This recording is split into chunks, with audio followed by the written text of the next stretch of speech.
오늘은 첫 월급이라는 제목으로 하나님 말씀 나누도록 하겠습니다. 우리 옆 사람과 인사합시다. 오늘 전도사님 초월급 날입니다. 여러분 박수 한번 주세요. 한 주 동안 참 슬퍼했습니다. 왜 그랬죠? 우려했던 것이 현실로 이루어졌기 때문입니다. 우크라이나와 러시아가 전쟁을 시작하였습니다. 냉정하게 이야기하면 양쪽의 전쟁이 아니라 러시아의 일방적인 폭격이었습니다. 그 일방적 폭격으로 인해 우크라이나의 수도인 키예프 완전히 망가졌습니다. 단 하루 만에 키예프와 하리코프 주변에 중소형 미사일 160발이 퍼부어졌다라고 이야기하고 또 그 다음 날은 지상군 특수부대를 투입시켰다라고 합니다. 러시아 편에서 하는 민간 보도에서는 민간인 단 3명이 사망했다라고 말하지만 전혀 믿을 수가 없습니다. 아니, 3명이라도 있어서는 안 되는 일이죠. 단 1명도 죽을 수 없는 일입니다. 그런데 참 이상한 건요, 이 전쟁엔 뚜렷한 대의명분이 없다라는 겁니다. 인류사 속에서 전쟁은 언제나 대의명분으로 싸우는 겁니다. 그런데 푸틴은 자신의 연설에서 우크라이나의 비군사화와 비나치화를 위해서 싸운다라고 합니다. 그런데 모두가 알고 있습니다. 어떤 거냐면 이러한 말은 엄연한 핑계에 불과하다라는 걸요. 외교 전문가들은 이 전쟁으로 인해서 미국과 중국이라는 세계 대결의 구도를 깨고 미국과 중국과 러시아 이 3자 대결의 구도로 들어가려고 러시아가 전쟁을 시작한다라고 평가를 합니다. 또 그 안에는 그 3자 구도에서는 우리가 알 수 없고 헤아릴 수도 없는 어마어마한 거래들이 있겠죠. 그리고 그 가운데 우크라이나가 희생양이 되는 겁니다. 그러나 여러분에게 한번 물어보고 싶습니다. 미국과 중국, 러시아 이 삼각관계에 있는 우크라이나는 이렇게 쉽게 끝날까요? 이렇게 쉽게 무너질까요? 저는 아니라고 생각합니다. 약하지만 그렇게 쉽게 죽을 수가 없는 법입니다. 왜 그러냐면 역설적이게도 이번 주 돌아오는 주가 3.1절입니다. 이 3.1절을 기념하는 3.1절 날인데요. 우리나라의 3.1운동을 생각해 봅시다. 여러분 3.1운동이 어떤 겁니까? 1919년 3월 1일에 한민족이 일본의 식민 통치에 항거하여 독립선언서를 발표하고 그리고 중요한 건 자국적 독립 의사와 의중을 세계 만방에 알린 날이에요. 그러니까 운동이라는 게 다른 게 아니라 이걸 세계 만방에 알린 날입니다. 우리의 의지를. 방법도 품위 있고 멋있었습니다. 폭력적인 일본의 군대에 맞서서 우리는 비폭력으로 천황주의에 반대해서 시민 불복종 운동으로 보여줬습니다. 우리의 3.1운동은 동일한 총과 칼로 얻어낸 또 하나의 전쟁이 아니라 온 시민의 인간성을 회복시킨 품위 있고 품격 있는 고결한 시민운동이었습니다. 그리고 더 멋진 건 이런 3.1운동의 민족대표 33인 중에 16명이 기독교인이었다라는 거죠. 3.1운동의 핵심은 어쩌면 기독교 정신이 배경으로 깔려 있는지 모릅니다. 그 기독교 정신은 당연히 예수의 정신입니다. 그 유산은 오늘도 동일하게 자신의 자리에서 자신의 계절에서 맺히는 법입니다. 그러니 여러분 인생의 어두운 길을 걸어갈 때 혹은 골목길 가운데 있는 것 같을 때 그리고 신앙 때문에 괴로움에 치를 떨고 있을 때 후회하고 돌이키지 맙시다. 오히려 그 지점에서 절대로 타협하지 말아야 되는 겁니다. 우리는 배운 대로 걸어가는 사람입니다. 잊지 맙시다. 우리의 구석진 공간, 신앙 때문에 억울한 지점, 그 지점이 끝이 아니라 거기서 그걸 지켜보고 응원하는 사람도 분명히 있다는 겁니다. 부끄러운 일은 세월이 지나도 부끄러운 일이고 멋진 일은 시간이 지나도 멋진 법입니다. 이 땅에 빗바래지는 것은 없습니다. 우크라이나와 러시아의 관계를 지켜보면서 우크라이나와 러시아를 지켜보는 여러 나라들이 있습니다. 이게 중요한 거예요. 우크라이나를 위한 여러 기도들이 있습니다. 분명 우크라이나는 쉽게 무너지지 않을 겁니다. 대신 역사 속에서 러시아는 더 악마적인 평가를 받겠죠. 그건 전쟁으로 얻는 것보다 분명히 잃는 게 더 많을 겁니다. 당시에 일본이 우리나라를 침략해서 우리나라를 이긴 것 같지만 결론적으로 그들은 더 많은 걸 잃어버렸습니다. 3.1절이 되면 이런 발자취와 이정표에 대해서도 생각이 나는데요. 자주 생각나는 게 김구 선생님이 읊었던 이학년 선생님의 들판의 눈이라는 시입니다. 제가 읽어드릴게요. 눈 많이 내린 산야를 걸으려면 어지럽히지 말고 바르게 걸어야 한다. 오늘 내가 걷는 이 발자국은 반드시 뒤따르는 사람의 이정표가 되는 법이니. 여러분, 우리의 걸음이 이정표가 됩니다. 아멘. 그렇기 때문에 순간에 당면한 문제들로 부끄러운 일을 하지 맙시다. 오늘 본문은 시편 78편입니다. 이 시편은 어떤 시편일까요? 이 시편도 방금 우리가 읽은 들판의 눈과 같은 내력이 있는 시입니다. 우리의 3.1절을 닮았고 우크라이나의 오늘을 닮은 시입니다. 왜 그러냐면요. 이 시는 대표적인 이스라엘의 역사시이기 때문입니다. 이 역사시라는 걸 어떻게 알 수 있냐? 오늘 본문의 1절부터 4절을 보면 알 수 있습니다. 우리 한번 보도록 할게요. 다 같이 읽어보겠습니다. 시작. 내 백성이여 내 교훈을 들으며 내 입의 말에 귀를 기울이라. 내가 입을 열고 이유를 베풀어서 이제로부터 감추어졌던 것을 드러내려 하니 이는 우리가 들은 바요 하는 바요 우리가 듣고 우리에게 전한 바라. 우리가 이를 그 자손에게 숨기지 아니하고. 거기까지. 일단 여기까지 읽겠습니다. 우리가 이 일을 그 자손에게 숨기지 아니하고, 이 역사시의 참 귀한 면모는요, 이스라엘의 역사를 용비어천가적인 성격으로 표현하지 않았다는 거예요. 분명 이스라엘의 역사를 이 시는 정리를 합니다. 하나님의 기적과 은혜에 대해서 이야기를 합니다. 그런데 재미있는 건요, 동시에 아주 적나라하게 이스라엘의 교만과 배교에 대해서도 이야기를 한다는 거예요. 이 시를 이해할 때 가장 중요한 거는요, 이 시의 배경이 되는 시기입니다. 아마도 이 시기는 BC 8세기 작품일 겁니다. 지난번에도 여러분에게 이야기했지만 BC 8세기는 이스라엘에게 있어서 제일 흑암기예요. 왜 그러냐? 이스라엘이 무너졌기 때문에 그렇습니다. 그들의 표징인 성전도 선지자도 종교 지도자들도 다 사라집니다. 즉 바벨론 포로기가 시작이 된 거죠. 흑암기예요. 그런데 그 포로기가 시작되면서 시작된과 동시에 새로운 형태의 예언자들이 출현을 하는데요. 그들이 누구냐면 전혀 못 들어봤을 표현인데 문서 예언자들이라는 사람들이 등장합니다. 이 문서 예언자들이란 어떤 사람이냐면요. 이스라엘의 신탁적인 예언, 그런 예언을 말로 하는 게 아니라 이스라엘의 역사적 언어로 기록하는 거예요. 바벨론 포로가 되면서부터 그들은 성경을 기록하기 시작했던 거예요. 특별히 예언들을. 그 대표적인 문서 예언자는 우리가 잘 알고 있는 아모스, 호세아, 이사야, 예레미야, 에스겔입니다. 그들은 다양한 형태로 하나님을 기억하고 기록합니다. 아마 여러분 시험에 들지 마세요. 그냥 듣고 넘겨주셔도 돼요. 아마 창세기의 일부, 신명기의 일부, 역사서의 대부분, 시편의 대부분, 그리고 예언서의 전부가 이 BC 8세기 작품일 것입니다.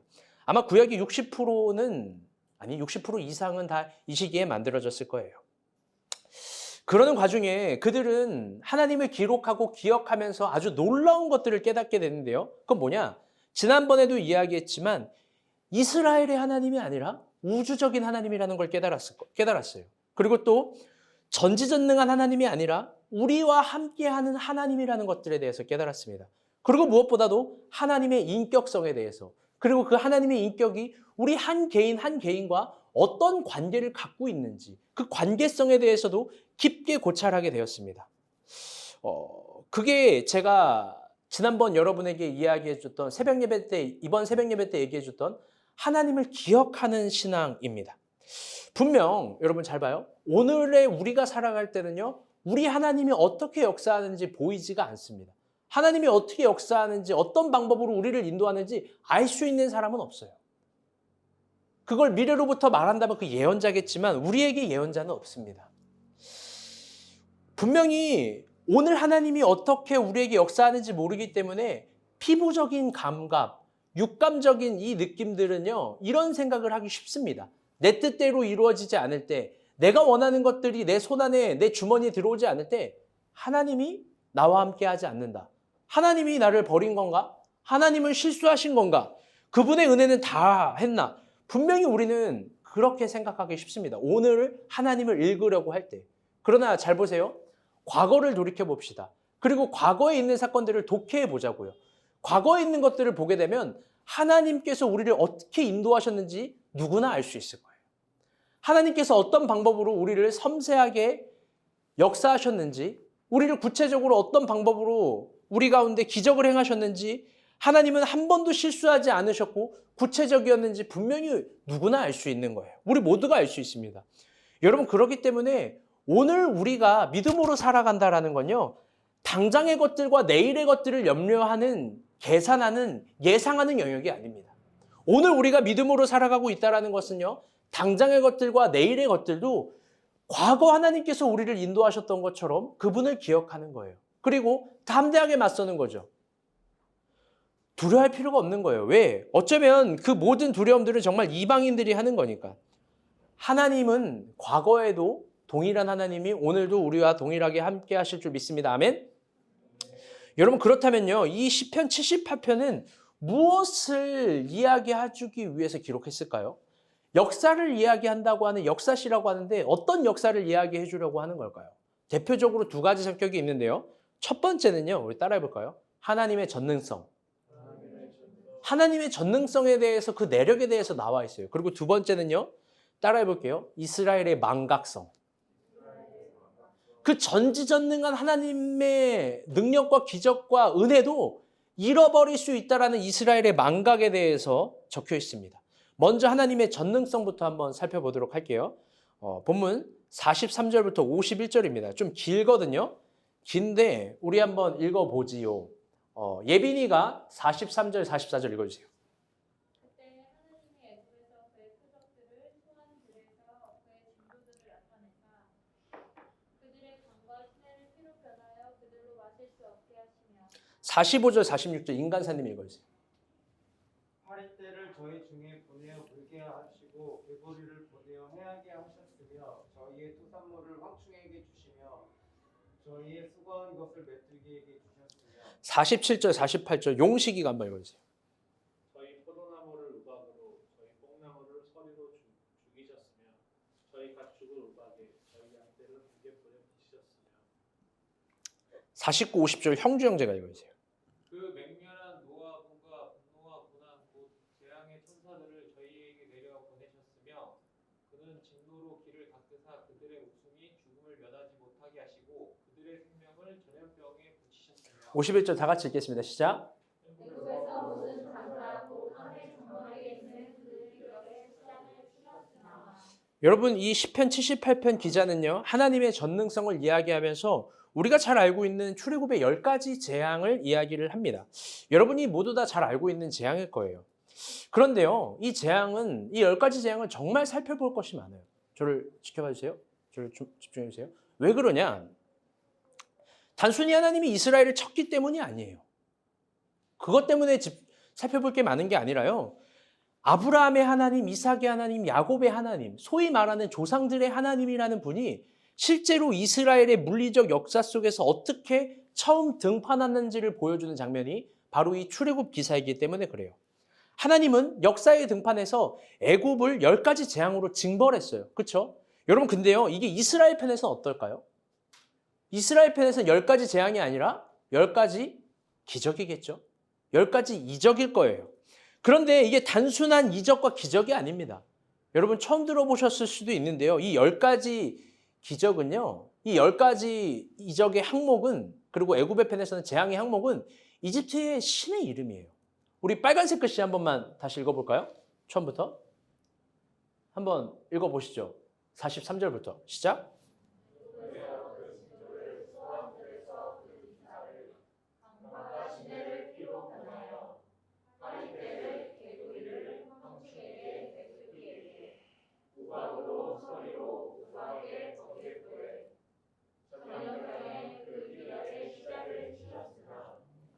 네. 애굽의 나일강, 파리, 개구리, 황충, 메뚜기, 우박, 번개, 파라오, 그리고 파라오의 첫 장자, 이게 다 애굽의 신의 이름이에요. 하나님은 고대 근동에서 가장 강력한 나라인 애굽의 10가지 우상들을요, 완전히 박살내버리신 거예요. 여러분, 여기서 우리 중요한 것들을 한번 새겨봅시다. 우리도요, 하나님의 어떤 기적들이 필요해요.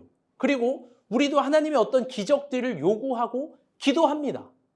그 신적인 기적들과 신적인 이적들이 우리가 필요하다라고 신앙적으로 많이 구하는데요. 하나님이 이런 신적인 기적과 능력을 나타내실 때 주로 어떤 때 나타나시냐? 우리 안에 있는, 우리 밖에 있는 우상을 때려잡기 위해서 신적인 것들을 나타내신다는 거예요. 우리의 필요로 나타내시는 게 아니라 하나님이 뭔가 신적인 어떤 걸 나타낼 때는 우리 안팎에 있는 우상들을 때려잡기 위해서 하나님께서 역사하신다라는 거예요. 우리 지난번 큐티 했던 요한복음 말씀 하나 봅시다. 11장 2절에서 3절인데요. 간사님 읽어주세요. 이에 그 너희들이 예수께 사람을 보내어 가로되 주여 보시옵소서 사랑하시는 자가 병들었나이다 하니 예수께서 들으시고 가라사대 이 병은 죽을 병이 아니라 하나님의 영광을 위함이요 하나님의 아들로 이를 인하여 영광을 얻게 하려 함이라 하시더라. 아멘. 예수님이요 예루살렘으로 가는 길에 베다니를 지나갑니다. 그곳에서 나사로가 병이 들었대요. 여러분 이 병 어때요? 죽을 병이라는 거 알죠? 저주지요? 재앙이죠? 그런데 그 끝에 예수님이 이런 말을 합니다. 야, 그거 저주, 재앙, 그 질병, 죽을 병이 아니라 그거 하나님께서 영광을 나타나게 하신 거야. 여러분 사실 사복음서를 보면요. 예수님이요 기적을 나타내실 때 이런 앞에 전제를 깔아요. 아, 그가 그렇게 쓰러진 거? 그가 그렇게 병이 든 거? 그가 그렇게 지금 막 이렇게 된 거? 그거 너네 잘못이 아니라 하나님께서 영광을 나타내게 하기 위함이야. 여러분 관점에 따라서 완전히 다르는 거예요. 애굽의 10가지 재앙이 이스라엘 편에서는 10가지 기적이었던 것처럼 나사로의 죽음에 이르는 병이 예수님 편에서는 하나님의 기적을 나타내는 병, 하나님의 영광을 나타내는 병처럼 여러분 관점에 따라서는 완전히 다른 거예요. 그리고 이 신적인 기적들은 우리의 필요를 따라서 일어나는 것이 아니라 하나님의 영광을 위해서 우리의 우상을 부수기 위해서 나타난다라는 겁니다. 그러니 여러분 고난이 클 때, 아픔이 클 때 깊게 새겨봅시다. 우리 가운데 일어나는 엄청난 고난과 아픔과 재앙은 저주 같지만 관점에 따라 다른 거예요. 조심스러운 말을 해봅니다. 하나님은 어쩌면 우리 안에 있는 기생충같이 죽여도 안 죽는 그 어떤 우상, 죽여도 안 죽는 어떤 내 안에 그 못된 성질, 그걸 때려잡기 위해서, 그리고 동시에 반대의 관점에서 하나님의 영광을 드러내기 위해서 신적인 기적을 준비하고 있는지 몰라요. 그런데 그게 충돌하면서 고난과 아픔과 재앙 같은 것들이 일어나는 거죠. 본문의 시편은 그걸 상기시켜줘요. 하나님의 전능성과 애굽편에서의 그 저주를. 근데 그게 끝이 아니에요. 그 신적인 기적을 통해서 이스라엘 편에서 정말 보여주고 싶은 감각이 있는데요. 그게 뭐냐? 52절에서 54절 시편이 이야기합니다. 한번 다 같이 읽어보세요. 시작. 자기 백성을 양같이 인도하여 내시고 광야에서 양떼같이 지도하셨도다. 저희를 안전히 인도하시니 저희는 두려움이 없었으나 저희 원수는 바다의 영성이 되었도다. 저희를 그 성소의 지경 곧 그의 오른손이 취하신 산으로 인도하시고. 여러분 그 하나님이 그 기적을 통해서 결국 이스라엘에게 보여주고 싶은 건 뭐냐면요. 다 같이 따라볼게요. 인도하심이라는 거예요. 여러분 하나님은 결국 인도하기 위해서 기적도 또 어떤 재앙도 또 어떤 아픔도 또 어떤 기쁨도 다 사용한다는 거예요. 하나님 편에서. 여러분 오늘 본문에 인도한다라는 게요. 인도한다라는 게 히브리어로 나하예요. 나하. 인도한다라는 여러 단어가 있는데 굳이 이 시편 찾아보니까 나하라는 단어가 있더라고요. 그 나하라는 뜻이요. 우리가 잘 알고 있는 그 뜻 맞아요. 인도한다, 이끌다, 지도하다, 동행하다 다 맞습니다. 근데 그 용례가 참 재미있어요. 뭐냐면 목동이 양의 무리를 이끌 때 쓰는 용례가 바로 이 나하예요. 그럼 물어봅시다. 목동이 양을 어떻게 인도할까요? 목동이 양을 말로 다독여서 우리 양꼬미 일로 와봐. 양꼬미 거기 가면 안 되지 막 이럴까? 여러분 이번 주 성역 공부할 때 용식이의 소리치는 거 샤우팅 봤죠? 그렇게 하면 안 되지 막. 여러분 저희 집에 개 2마리를 키웠거든요. 야 개판이에요. 소리를 지르지 않으면 잡을 수가 없어요. 근데 우리가 개 2마리를 때려잡기 위함이겠습니까? 아니에요. 여러분 저기 뒤에 선화 사모가 인도네시아에서 왔어요. 맞죠? 아닌가? 네. 그 인도 사람이에요. 인도네시아 사람. 여러분 저분한테 물어보세요. 인도네시아 사람들이 동물을 어떻게 다루는지. 우리나라는요 아주 친절한 거예요. 이 보나마나 이스라엘 백성들이 양을 인도할 때는요 양이라는 게 좋은 동물이 아니라고 자주 얘기하잖아요. 그냥 막 그냥 여기저기 막 그냥이에요. 소리 지르고 때리고 막 차고. 말도 안 되면 몽둥이도 내리겠죠. 예? 그렇게 하는 거예요. 근데 이게 그를 가혹했다, 폭행했다, 때렸다가 아니라 나하라는 거예요. 인도했다라는 거예요. 왜 양에게 그러게 하냐? 말을 도무지 안 들으니까. 여러분 질문해 봅시다. 가끔 하나님이 여러분을 힘들게 하실 때 하나님 잘못일까요? 여러분이 더럽게 말을 안 듣는 거일 수도 있어요. 여러분 우리 집안에 천사가 있어요. 우리 집 천사 누구예요? 김미소예요. 난 미소가 웃으면 나도 좋아. 넌 장난이라 해도 진짜 나는 너무 좋아요. 근데 미소가 여러분 괴물이에요. 미소가 내가 이런 말을 해요. 사탕이라고. 캔디 데블. 왜 그러냐? 달콤한데 제가요 성경책을 막 뜯고 막 내가 설교 준비하는 걸 막 키보드를 막 치고 오늘은 제 치실을 한 300m를 뽑은 것 같아. 그 500m 이렇게 돼 있는 거 긴 거 썼는데 그걸 뽑아서 발가락에 자빠져서 아빠 보고 살려달래. 설교를 외워야 되는데 외울 수가 없는 거야.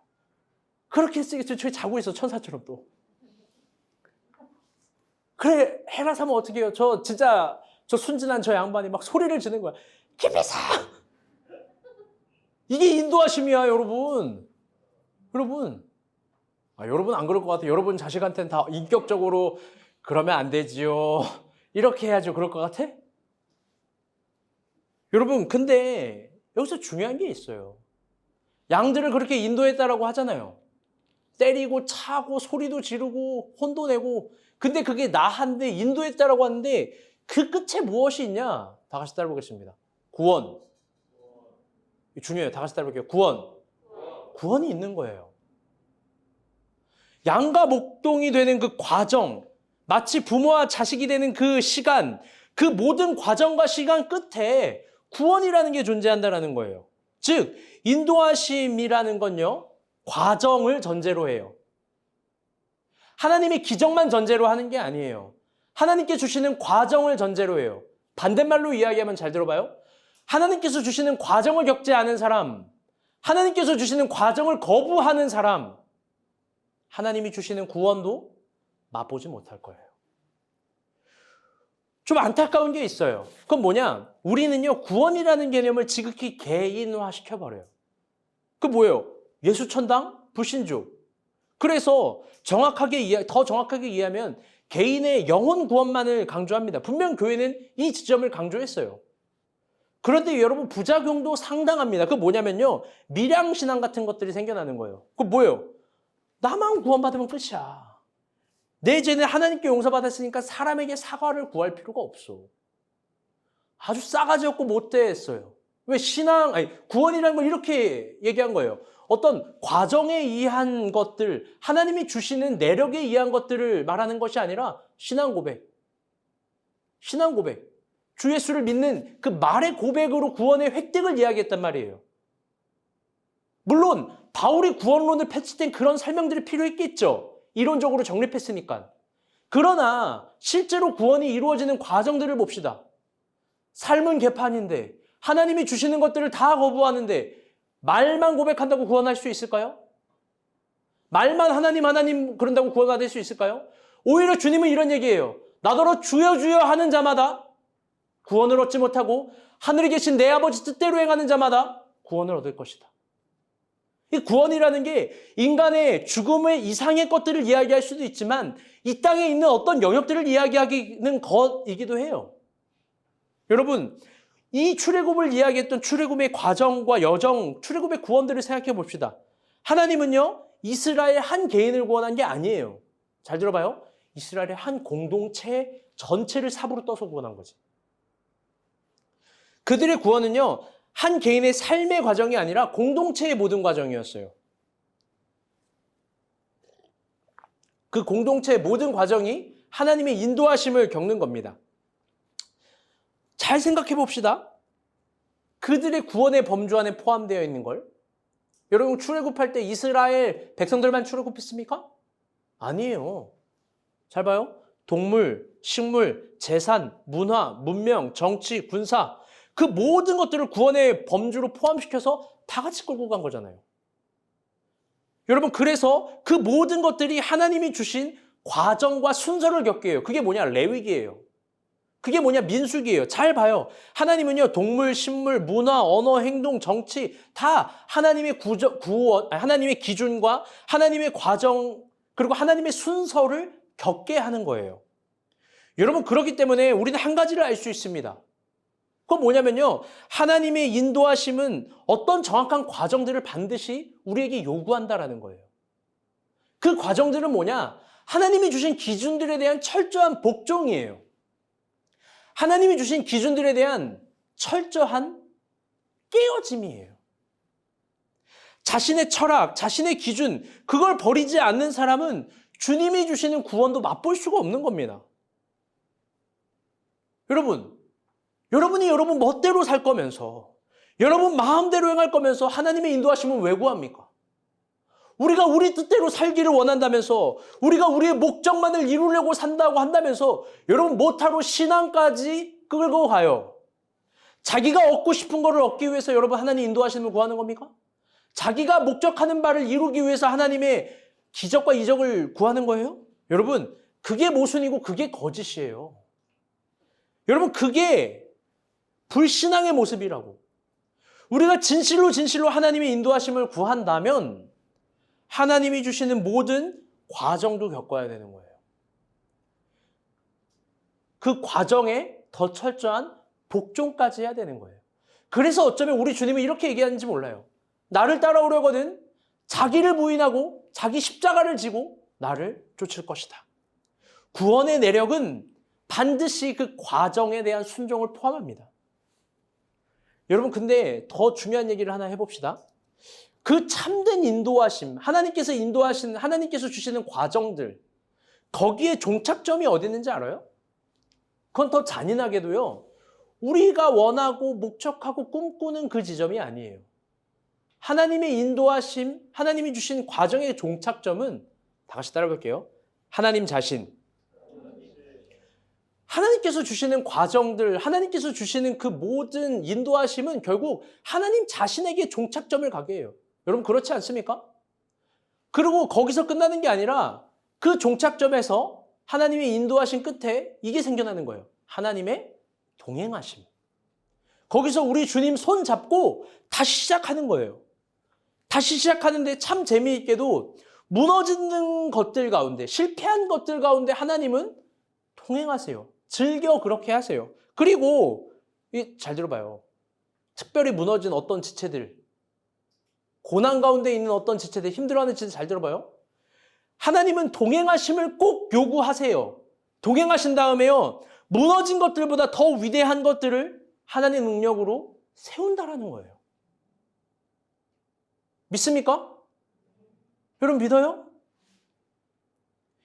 이것이 이스라엘의 1000년의 역사고 우리의 100년의 역사예요. 이스라엘은 분명히 그렇게 일어났고 그렇게 승리했던 민족이에요. 하나님의 인도하심에 대한 아름다운 유산이 있고 하나님이 주시는 과정을 통한 구원에 대한 유산이 있어요. 그게 강같이 흘러 넘친다고. 그게 빛나는 겁니다. 여러분, 그런데요, 시인은 동시에 다른 한 가지를 고발해요. 그게 두 번째 교훈이에요. 뭐냐? 이스라엘 백성들의 망각이에요. 그 모든 것들을 다 잊어버린다는 겁니다. 우리 35절, 39절 한번 읽어봅시다. 시작.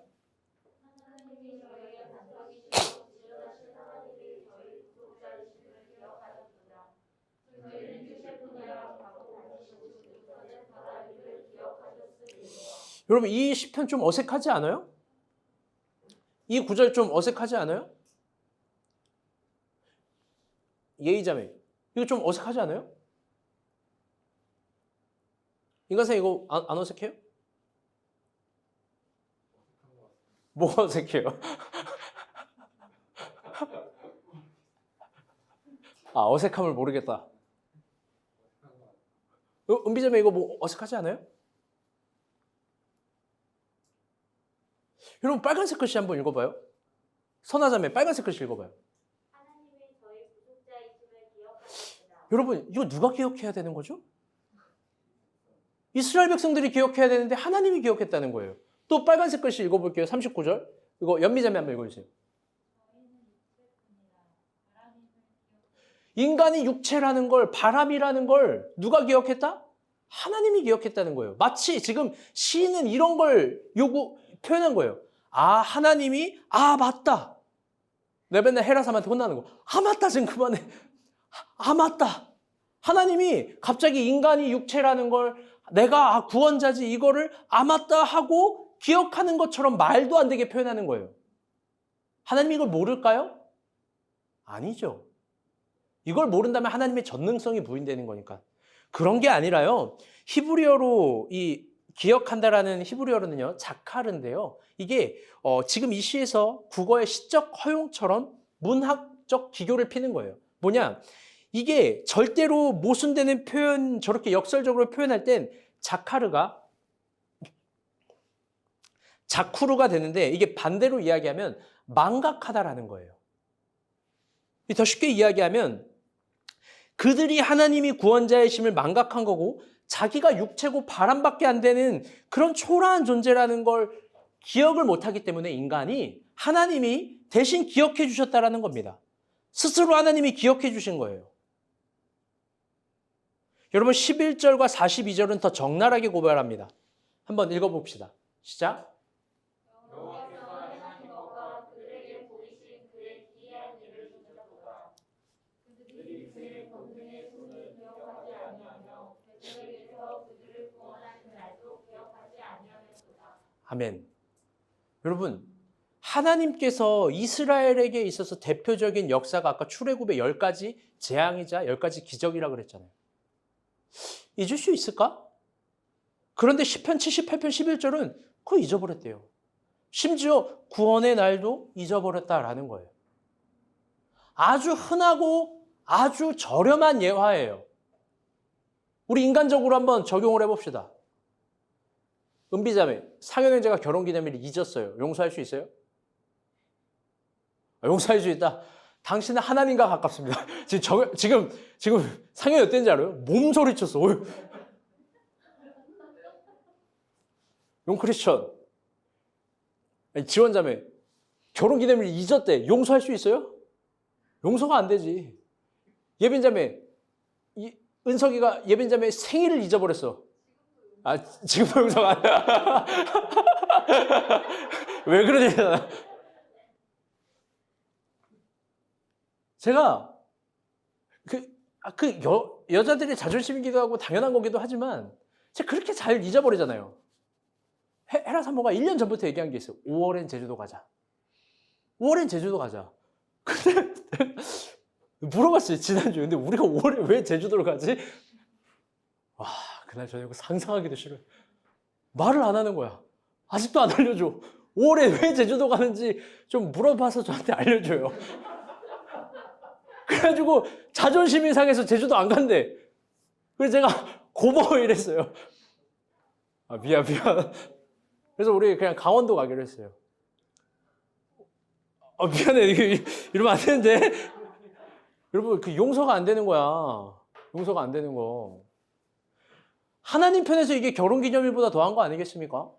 아니, 종되었던 사람을 구원해 준 건데, 종놈들을 구원해 준 건데, 아니, 바로를 때려 붙여준 건데, 이걸 어떻게 잊어요? 근데, 그거 잊었다는 거예요. 그런데 여러분, 여기서 이 말씀 속에서, 이 말씀의 내력 속에서 깊게 한번 하나님의 마음의 의도를 살펴봅시다. 하나님이 무엇에 서운하고, 무엇을 책망하고 싶은 걸까요? 응? 결혼기념일을 잊었다는 거, 기적을 잊었다는 거, 내 생일을 잊었다는 거, 하나님께서 구원해 주신 걸 잊었다는 거, 물론 하나님 거기에 서운할 수도 있겠죠. 인간도 그러니까. 그런데 이 이야기를 하면서 하나님이 일깨워주고 싶은 건 뭐겠습니까? 우리 시편 78편 39절, 이 전 구절이거든요. 39절 예빈자매가 한번 읽어주세요. 시작. 그들은 육체이며 가고 다시 돌아오지 못하는 바람임을 기억하셨습니다. 여러분 무슨 말이냐면요. 하나님이 이스라엘 백성들에게 진짜 일깨워주고 싶은 건 이거예요. 다 같이 따라올게요. 너네는 사람이다. 야, 너네는 사람이야. 그래서 이게 이 사람 같은 놈 무시하는 게 아니에요. 그게 아니라 무슨 말이냐면요. 이스라엘에 아무것도 없었던 처음 시절, 이스라엘에 아무것도 없는 본연의 것들, 그걸 망각할 때 야훼가 너무너무 불쾌하고 싫은 거예요. 이스라엘 백성들은요, 하나님을 끊임없이 예배했을 거예요. 하나님을 배교할 때도. 하나님 뜻대로 안 살 때도 하나님의 율법이 퍼졌을 거예요. 그런데 그게 중요한 게 아니라 그들이 잃어버린 건 뭐냐? 자기가 하나님 앞에서 어떤 시절을 살고 있는지, 자기가 하나님 앞에서 어떤 사람이었는지 대단한 착각들을 하고 있던 거죠. 그 착각은 뭐냐? 아, 내가 하나님 없이도 구원을 받을 수 있을 만큼 난 대단한 존재였어. 내가 하나님 없이도 나는 엄청난 존재였어. 이런 대단한 착각들을 하고 있는 거예요. 여러분, 우리는 바람이에요. 우리는 육체예요. 우리는 한계뿐이라고. 어쩌면 그래서 하나님은 예언서 곳곳에서 이스라엘 백성들에게 이렇게 얘기했는지 몰라요. 너 지렁이 같은 이스라엘아. 너 야곱아. 너 먼지 같은 이스라엘아. 무시하는 표현이 아니라 너의 처음 시절을 기억해 보라라는 겁니다.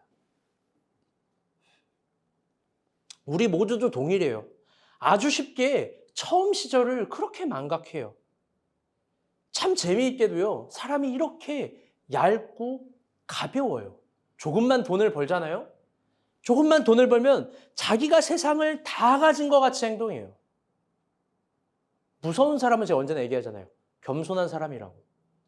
교회 안에 그런 사람 너무 많이 봤어요. 자기의 초라했던 시절 잊지 않고 돈을 좀 벌면 거들먹거리는 거예요. 자기가 조금만 인정받잖아요? 그러면 남을 무시해요. 얼마나 찬란하게 유치한지 몰라요. 자신의 본연의 것들을 잊을 때, 망각할 때, 그때 뭐가 어떻게 되는지 알아요? 다 같이 따라볼게요. 죽는다. 죽는 거예요. 자신이 조금 잘 나가는 것 같고 힘이 생길 때, 여러분 기억하세요. 자신의 처음 시절들을.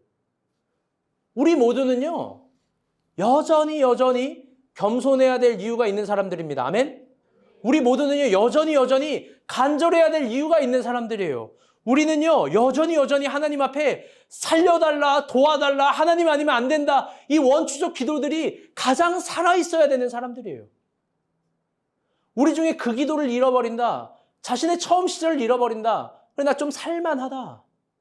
하나님 앞에서 안 간절해도 괜찮다. 하나님은 똑같이 이렇게 한탄하고 있을지 몰라요.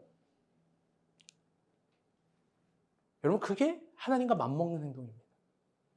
여러분, 우리가 본 교회도 마찬가지예요. 우리가 진짜 잊지 말아야 될 건 뭘까요? 지금도 처음 같은데 진짜 처음에 있었던 그 시절이에요. 언제예요? 우리 합정동. 왜 합정동 모르는 사람 엄청 많잖아요. 딱 5명 빼고 모두가 모르는 그 현실이에요. 가난하지만 낭만적이었고 간절했던 그 시간들. 여러분, 그 시간들이 결코 잊으면 안 돼요. 우리가 본 교회가 그거 잊는 순간 여러분 끝나는 거예요. 우리는 여전히 하나님을 찾고 꿈꾸고 하나님을 추구해야 될 간절한 이유들이 많이 있어요. 그거 잊으면 망하는 겁니다. 그래서 저 나름대로요, 그런 장치를 우리가 본 교회에 실행을 했어요. 어떻게 했냐? 저는 의미형 인간이니까. 그게 뭐냐면 이 바로 제가 무릎 항상 꿇을 때 이 포개는 방석포예요. 여러분, 이게 뭔지 알아요? 이 방석포? 아무도 모르죠? 이거 나만 하는 건데 사진 하나 넘겨주세요. 이게 뭐냐? 우리가 본 교회 처음 예배할 때 포예요. 예배포. 이거를요, 우리가 합정동 지나서 홍대 지나서 쑥대 지나서 뭐 항상 이 포로 예배를 드렸다고. 근데 이게 작아가지고 여기 안 덮어지니까 우리가 이 레자천 이런 걸로 하나 덮은 건데,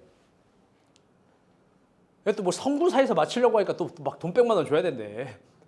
그래서 동대문에서 아주 싸게 한 거예요. 방목자랑. 더 냉정하게 얘기하면 이거 맞춘 것도 아니라 우리 인테리어 하나 남은 거 이게 한 거야. 아, 내가 하나님을 덜 사랑하는 것 같아요? 내가 하나님을 천박하게 여기는 것 같아요? 아니야. 여러분, 이 예배 드렸던 순간을 잊어버릴 때 망하는 거예요. 제가 그래서 이거 빨지도 말라 그랬어요. 빨아온다라고 하는데 여기 촛농 그대로 다 묻어있거든요. 이거 5년이 지나도 10년이 지나도 30년이 지나도 항상 이게 여기 무릎 꿇게 있을 거예요. 이거를 잃어버리는 순간, 여기에 무릎 꿇는 나를 잃어버리고 우리를 잃어버리는 순간 우리도 똑같이 망하는 겁니다. 우리도 망해요. 여러분, 우리도요, 여전히 하나님을 간절히 찾아야 될 이유가 있어요. 아멘? 그럼요. 그럼요. 여러분, 말씀의 결론을 맺도록 하겠습니다.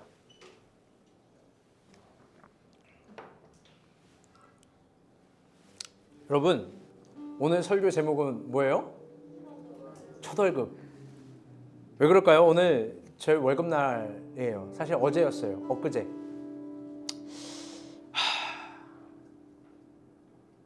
개척하지는 3년, 횟수로는 4년 2개월 차가 되는데 우리가 본 교회에서 처음 월급을 받습니다. 여러분, 저희 기분이 어떨까요? 좋을까요? 이게 사실요, 진짜 말로 잘 설명이 안 돼요. 누구든 노동의 대가를 받는 게 당연한데요, 사실요, 이게 굉장히 미안해요. 내가 받아도 되나? 내가 이걸 정말 받아도 되나? 솔직히 제가 멋진 척 하는 게 아니라 진짜 적응이 안 됩니다. 2월 마지막 주 첫 월급을 받고 이제 선화가 절망할 차례인데 우리가 본 교회 통장은 0원이 됐어요. 진짜예요. 왜 그러냐? 우리 월말에 다 몰려 있어요. 11군데 선교하는 것도, 간사님 월급도, 월세도, 이런저런 비용들도, 이것도 빠듯했는데 저희 월급까지 포함되니 진짜 0원이 됐습니다. 마지막까지 고민을 했어요. 뭔 고민이냐? 이번 달 받지 말까? 사실 1월 달부터 받아야 되는데 제가 동일한 이유로 그냥 1월 달에 안 받았어요. 교회에 재정이 좀 있어야 되니까. 근데 하나님이 그런 마음 주시는 거예요. 제가 침착하게 기도했는데 이거예요. 그냥 받아라 일하나. 방송국 괜찮아요 오늘? 받아라 일하나. 그리고 잊지 말아라. 지금의 모든 것들을. 그래서요, 여러분, 재정이 0원 지켜도 받았어요. 그렇다고 다 받은 게 아니에요. 일단 받았어요. 근데도 미안해서 아내랑 어제 저녁에도 얘기했어요. 뭐냐? 이거 여러분에게 또 본이 되고 싶어서 이 받은 월급 그대로 첫 이삭 다 하자. 진짜로 그런 마음 드리려고 했는데 주님이 그런 마음 진짜 동일하게 주세요. 그러지 않아도, 너의 첫 이삭 드리지 않아도 내가 이미 다 받았다. 생각해보니까 그렇더라고요. 4년 1개월간 월급 받지 않았어요. 여러분, 그게요, 사실 엄청나게 힘들었어요. 이걸 버티는 삶, 이렇게 걸어가는 삶, 교회를 세우려고 나름의 막 부단하게 노력한 거예요. 여러분 오해하지 마세요. 막 잘났다 이런 말 진짜 1도 아니에요. 교회를 사랑하는 흔적과 하나님의 충성의 이삭 하나님 알아요. 그래서 오늘은 너무 기쁜 날입니다. 아멘? 그래서 너무너무 감사한 날이고 너무너무 고마운 날인데 처음 감사를 여러분 말고 하나님께 드립니다. 그리고 두 번째로 이 모든 세월을 이겨준 헤라 사모와 미소 너무 감사하고요. 그리고 세 번째로 우리가 본 교회 1세대 멤버들, 우리 합정동 멤버들 너무 고마워요. 정말 너무 고마워요. 여러분 100명 있어도 그 6명한테 안 될 거예요. 너무 감사해서, 너무 고마워서 오늘 잊지 않으려고 설교 준비하는데 내내 마음이 어려웠습니다. 그리고 여러분 진심으로 감사합니다. 우리가 본 교회는 이제 자립하는 교회예요. 목회자 월급도 주고 간사 월급도 주고 선교도 하는데 여러분 이렇게 행복한 교회가 어디 있습니까? 아멘. 오늘을 잊지 맙시다. 우리 옆에 사람과 다 같이 인사합시다. 오늘을 잊지 맙시다. 우리 다 같이 찬양하고 기도합시다.